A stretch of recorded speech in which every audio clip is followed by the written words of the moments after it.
What motivates you to pay it forward by giving back?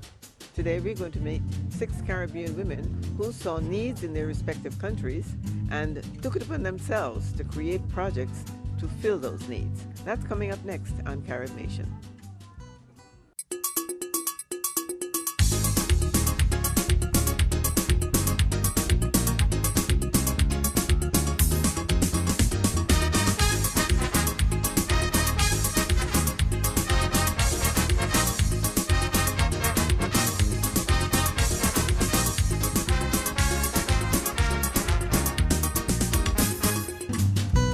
Hello, welcome to Carib Nation. I'm Doris Dean.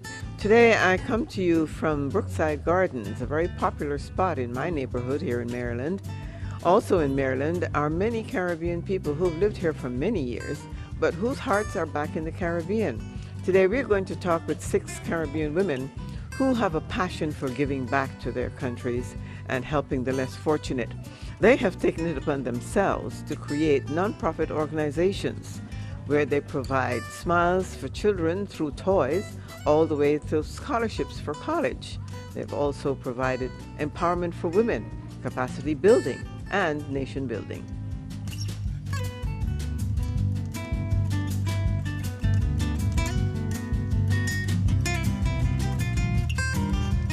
And with me now is Julia Robinson. She is a Barbadian, and she's going to tell us a little bit about her project, Robinson Smiles. Well, I started Robinson Smiles and Hope 10 years ago, and I came up with Robinson Smiles due to the fact of how I was raised. I was raised in a poor family. My mom had 13 kids. We never had toys at Christmas, so after much soul searching, I decided that I wanted to start this foundation so that I could supply kids with toys at Christmas. So that's where we started. How did you build it? What was your support system when you started? Well, when we first started, the funds were my husband and I. That's basically it. As time went on, we started to get sponsorships and grants, and we've been doing that ever since then. How difficult is it to get those funds, sponsorships, grants? How difficult was that? Which is true. It is very difficult to get donations from individuals. So what you have to do is reach out beyond your friends and family, write to stores, supermarkets, and try to get sponsorships that way. How do you go about doing these projects in various places? In Barbados, what I do, one of my board members is a journalist. So I usually get stories from her of people who are in need, and that's how I usually find folks in Barbados. In the U.S., I usually work with child care services, and they usually give me the names of kids who are in need. What is the reaction of the parents of these children? Oh my God, the parents are extremely grateful. This year, one of my board members took school supplies to schools in Barbados because that's what we do for going to back to school drive. And the parents and teachers were extremely grateful, extremely grateful. How has doing this work helped you? What impact has it had on you and how you live your life? Right. Actually, what it has done for me is made me very humble. It has made me very aware of where I came from and where I am. And it also gives me motivation to help my kids, exactly. Because my kids see me do this as a role model. I'm building a legacy. Because when I'm gone, Robinson Smiles and Hope will still be there. Where do you see this going? How do you plan to build, expand, and what ideas do you have for the future? Well, I plan on reaching out more to government for grants, more sponsorships, taking on bigger projects such as helping families who live in dilapidated housing to help do house repairs. So it's not going to be all about toys and school supplies and clothing. We're planning on taking on bigger projects. Okay. Thank you so much, Julia Robinson, and very good. All the best wishes to you with Robinson Smiles and Hope.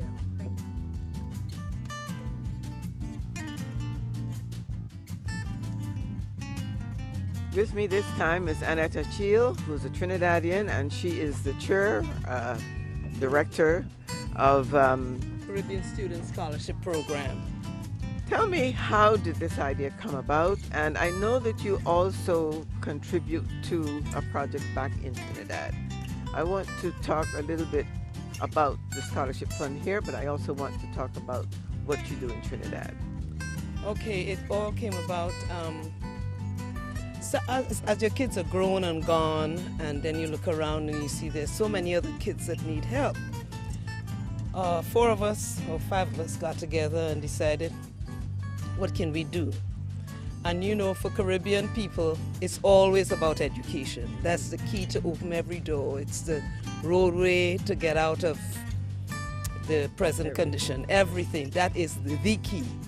As a result, we started having dinners and begging and with little fundraisers. And by the time we realized we could raise $3,000, $4,000, $5,000 over the years, we started in 2004. And we are up to donating over $100,000 to kids. The kids get an average about $1,000 per scholarship in an effort to help with books and, you know, those necessities that are required for students. And the idea is that as they graduate, that they will come back and refund the program. So far, that has worked, and we are very, very grateful for that. So having done that, Dr. Keith Warner, who has Love in Action, he decided he's going to be one of our supporters, and it helps all the kids in the Caribbean in different programs. Yeah, he started in Trinidad and expanded that to the rest of the Caribbean. That's correct. And there are several kids who are grateful, able to maintain their schooling in the Caribbean through his program. And he has now formed with us. We also have another group called the Guyana group, which is the West Indian American Military Association. They are our sound supporters who ensure that we get at least a scholarship from them, which is usually about $2,000 to $2,500 per year.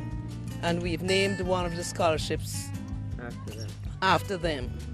And then there are individuals such as Dr. Atwell. He left in his will that we would get something, and that year we gave, you know, and little bits and pieces here and there, and when we have a fundraiser, which goes directly into the fund.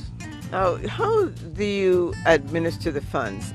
What percentage goes to administration, and what percentage goes to the funding of these scholarships?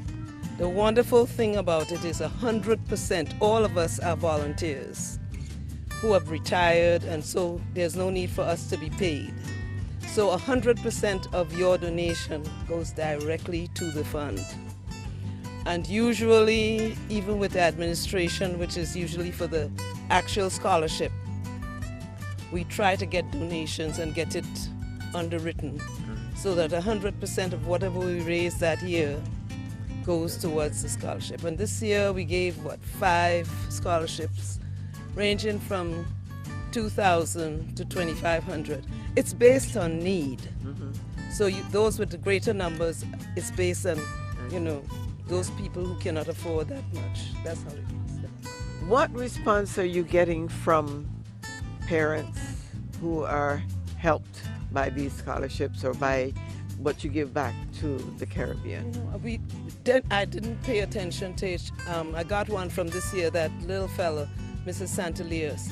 She said her son was going down the wrong path, but having seen what we were able to do with him has turned his life around, and now is enrolled in college and doing very well. You know, so if we do that for 1, 2, 3, as long as we could save the kids, the whole idea is to let the kids know that we are here for them.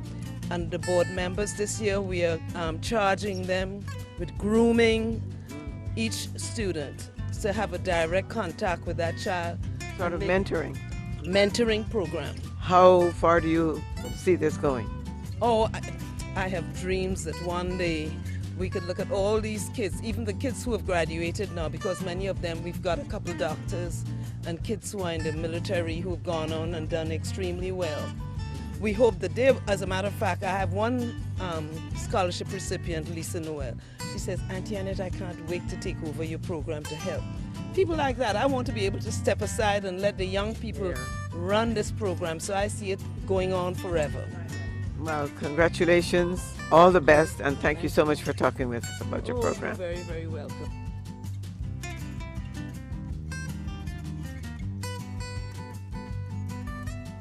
With me now is Pansy Marshall Brown, and she is the founder of Guy Kids, which focuses on children in Guyana.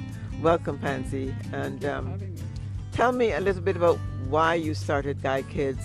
Who were your target at the time? No, I started Guy Kids sort of on a whim. We were in the supermarket one day, and my girlfriend said she's taking candy home for some children in Kitty. So I got the candy, and she started to laugh. She said, "Pansy, it's 40 kids." I said, "Are they poor, disadvantaged?" She said, "Very much so." I said, "Well, then why are you taking them candy? Perhaps we could do better." So I sent 2 barrels with clothing and books and toys. They were very grateful for that, and that's how we started. That was in 2008. Since then, we blossomed, and what we do mainly is have a Christmas party for the children. And so far, in 2015, 500 kids showed up. Wow. They started lining up at 9:30 for gates to open at 2 p.m. Now I just got a request for Anna Regina for 400 kids for a party, and I'm getting together stuff for them. But then I decided to branch out, and it's not only like clothing. I send some food stuff, and I'm concentrating now on gifts and books. So I've sent lots of books. I even adopted a school, Dolphin Secondary, and so far I've sent them books for the library and a brand new microscope. And they sent me pictures of the kids looking at the microscope. So we've evolved. I also tried to start Read Across Guyana, and we had a book contest. Now that's something we have Read Across Jamaica. I think there are a couple of islands that have something similar to that. Right. And I have a friend who started Read Across Jamaica, and that is what gave me the idea. And the book contest was won by a student in Buxton.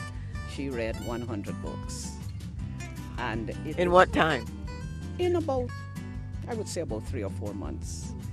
And the idea is not just for them to read the books. They have to write a précis of the book and the author and any new words. This is proof that they did indeed read the books. And then I sent her her prize money, which was $100 US, and $100 for the coordinator of the event. How do you propose to expand this? Well, I'm not sure exactly how I plan to do this, even if I want to expand it, because it takes up a lot of my time. I'm retired. It takes a lot of my time. Right now, what I do is when I fall short, I put my own personal contribution. I'm a retired school teacher. I believe in this. And, you know, I have the feeling, I say for myself, you put your money where your mouth is. So my contribution is what I do between myself and my husband. This is how we are giving back. As one of our other contributors said, Julia Robinson, it's about smiles, seeing children smile. Seeing the children smile. And maybe I can hand the torch off to somebody else. I'm looking for somebody to pick up the Guy Kids mantle and run with it, somebody younger and stronger. Well, the message is out there. Thank you so much for joining us, and thanks for talking about your project with us. You're welcome.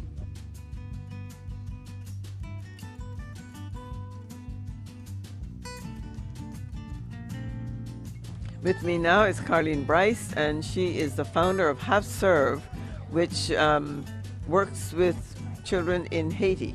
That's correct. Tell me a little bit about what caused you to start this organization. How did it come about, and who are the people that you're directed to? As you all know, in 2010, in January 2010, we were all in front of the TV, and we were looking at the devastation happening in Haiti. And I was one of those people. Immediately, I signed up to volunteer as an interpreter, and I went to Haiti immediately after the earthquake. Really? And I started working with the with international organizations who were trying to make a difference in Haiti. The one thing that I found out was that the local government did not have a system in place to manage volunteerism in Haiti. People were flying all over the world. They wanted to make a difference. They wanted to help, but they could not get the guidance they needed or the support on the ground. I did the best I could with my team, but on our way back from the airport, we said, this is a valuable resource for a country like Haiti, volunteerism. We need to be able to organize people so that we can do what we call a knowledge transfer. So you can share what you know. You can share your skills. You can share your talents with the people of Haiti. And from the airport, we started the conversation, and once we get back to Maryland, I was with a team from people from the World Bank, the IMF, the IDB, the OAS, the UN, and we said, okay, we're going to organize ourselves to volunteer, to transfer our skills, our knowledge to Haiti. So therefore, we launched the organization we call Have Serve. Have Serve means if you have, you serve. If you have knowledge, you serve. If you have resources, you serve. If you have talent, you serve. If you have time, you serve. And we all have a little bit of that. I see. Wonderful. I love that idea. How big is your team? Right now, we have 400 plus volunteers in our network. And we have volunteers all over the world. We have volunteers from 34 countries in our system. And we have a board member of 11 members. What percentage of your volunteer team is Haitian? At least 40%.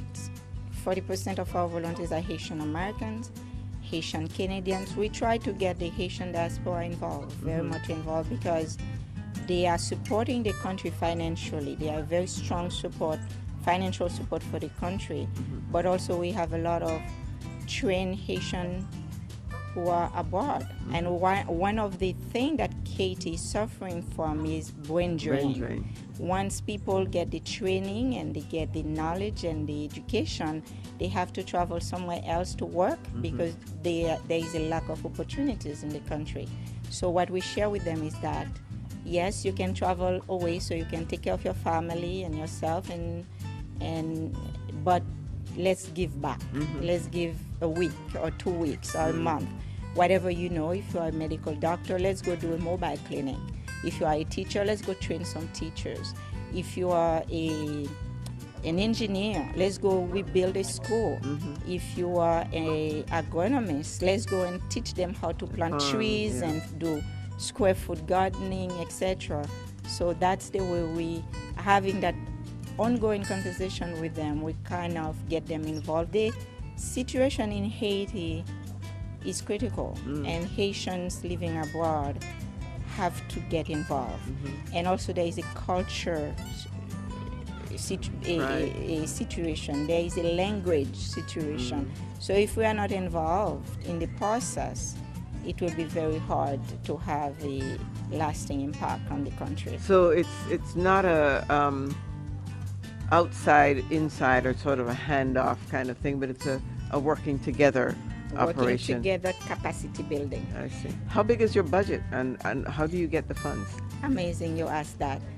We always wonder, how do we do it? We rely completely and totally on the donation of our volunteers and friends and family. Everybody who donates not only their time but their money as well. They donate their money, they donate their time, they donate their skills, they donate their knowledge, and we do online peer-to-peer fundraising. And we work together. Once we are going to do a project, we try to figure out what we need in order for that project to be successful, and our team of volunteers work together to get the money so that we can solve the problem. We are 100% team of volunteers. None of us get paid to do what we do.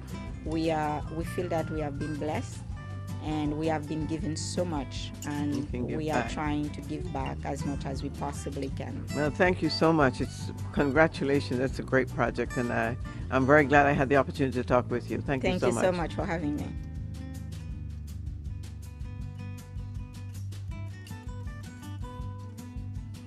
And now we have Liz DeSoni, who's from Grenada, and she's going to tell us a little bit about her project and what she is doing to help her home country.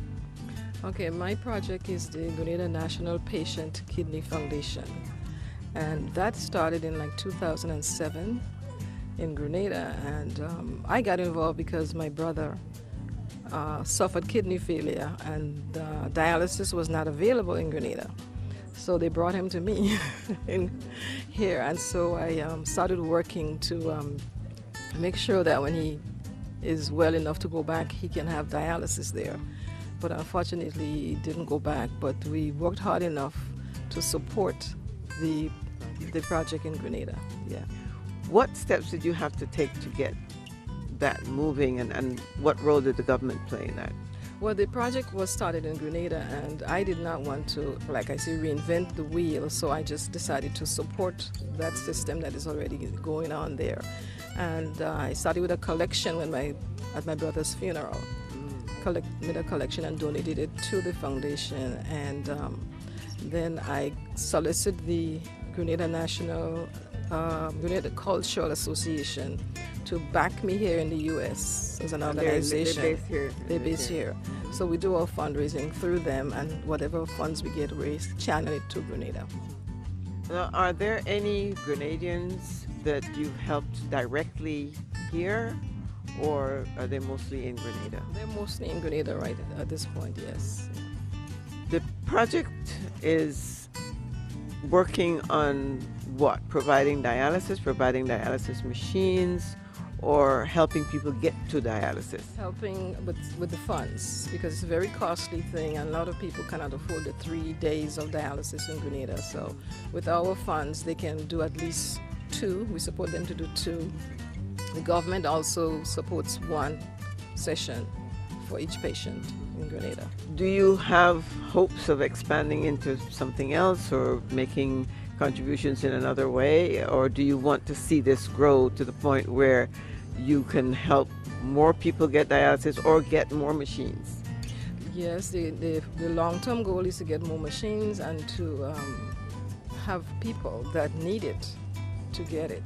And of course, well, we want to eradicate it really, bring the awareness that this is something that we can prevent sometimes by proper diet and health care. Yeah.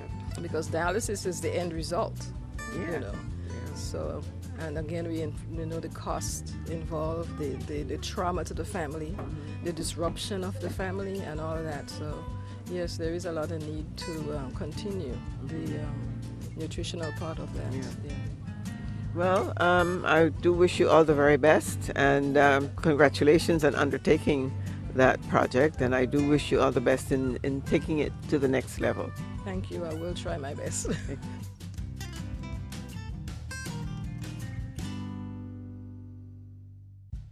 With me now is Claudia John from Guyana, and she's going to tell us a little bit about her project, also working with children, and that was the motivation for that, I understand, came from your son. Tell us a little bit about how you got started, why you got started, and how did you go about it? Well, several years ago, as a young person, I used to run track in Guyana, and I ran bare feet. And now my son, he's 11 years old. He's been running track now since he was 7 years old. So 4 years ago, he started running track. He's a national run in the U.S. So one day we were having a conversation about what we can do to give back. And the idea came for us to start donating track shoes to kids in Guyana who run track. So I formed a nonprofit organization called We Helping Other People Excel Inc., which is We Hope as an acronym. And the focus of We Hope Inc. is to provide sports equipment as well as track shoes, school supplies to kids in Guyana and in the developing countries. Where did you first get the shoes? How did you get the money to get the shoes? Who bought the shoes, and how did you go about that? Well, you know what? I started with my own money. I tell myself I am blessed to be here and I can sacrifice. I started making the sacrifice of taking my own personal money and purchasing Nike shoes in bulk. And then I reach out to friends and family. And as soon as I reach out to my friends, they just jump on board. People like, okay, how much I need to donate? And people are donating $80, $100. One company donate $300. And I also reach out to some individuals that provide sponsorship. Some of the shoes were sponsored through different organizations in the U.S. as well as I had a sponsorship from Guyana that sponsored to do the program and the program booklet for me. So I had a lot of people with different expertise came on board. Financially, they didn't give money, but they had great expertise and skills to help me run with this vision and to get it to where it is right now. And when I reached out to the Guyana government, they were very appreciative and they embraced the initiative. And now they have allocated resources in their budget for me to come for the next 4 years. So they're expecting me back there next year again to work with 100+ kids. Your son, as you said, was a part of the motivation for this. I'm always interested in what these things do for your soul. What has doing this, I know it's been a short time, you have just started, but what do you see this doing for you personally and for your son, as you say, as an example for your son? Well, you know what? It's priceless. I would do it over and over again because I believe as a human being, one of my attributes is to give back. I am blessed to be in the U.S. and everyone wouldn't get to come and have this opportunity. And my goal in life is to maximize my opportunity and help someone else who may not able to come here. For my son, he wants to go to the World Olympics. He wants to qualify. Usain Bolt is his favorite athlete, and he is focused. And I'm trying to put something in place, a legacy, so when I leave here, he can continue it. And it's to show anybody, if you have a vision and a goal, you just need to step out and just make it happen. And I am very pleased. I mean, the number of kids, they wanted us to come back next year. They're hoping that we come back. They were so grateful to get a brand new track shoes and have a week-long camp where the government also helps subsidize the camp. Well, thank you so much. It's been a pleasure talking with you. Good luck. Congratulations on your program. And I hope you really take it all the way to the Olympic 2020. We'll see what happens. Congratulations. Thank you so much. It was a pleasure being here today. So, do you have a passion for giving back or for helping the less fortunate? I hope that these women and their stories have motivated you. So, until next time, thanks for watching Carib Nation. I'm Doris Dean.